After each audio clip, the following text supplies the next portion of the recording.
కుంభమేళా తర్వాత భారతదేశంలో జరిగే అతిపెద్ద జాతర, కోట్లాది మంది భక్తుల నమ్మకం అదే మేడారం సమ్మక్క సారక్క జాతర.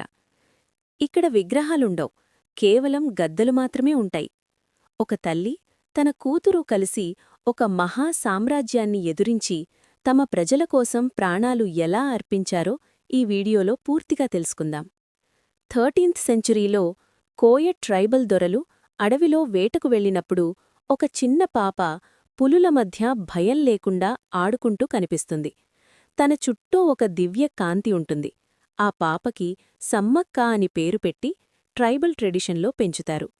సమ్మక్కకి మేడారం ధొరైన పగిదిడ్డ రాజుతో వివాహం జరుగుతుంది.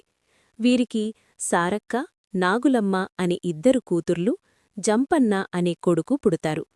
అప్పటి ప్రతాపరుద్రుడు అంటే కాకతీయ రాజా మేడారం నుండి కప్పం అంటే ట్యాక్స్ కట్టమని అడుగుతారు. కాని తీవ్ర కరువు వల్ల ప్రజలు కట్టలేని స్థితిలో ఉంటారు. దీనితో కాకతీయ సేన మేడారం మీద దాడి చేస్తుంది.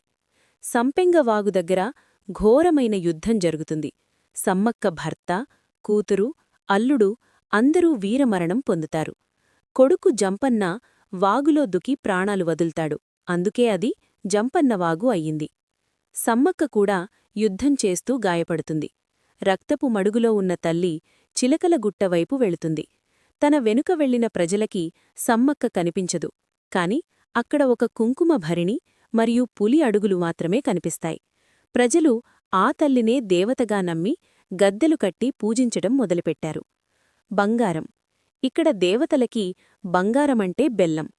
తల్లి అడవితల్లి కాబట్టి ప్రజలు తమ బరువంతా బెల్లాన్ని అమ్మవారికి సమర్పిస్తారు. చిలకలగుట్ట నుండి పూజారి కుంకుమ భరిణి అంటే సమ్మక్కని తెచ్చినప్పుడు ఆ ప్రాంతమంతా ఒక్కేసారి ఉద్యమపూరితమవుతుంది.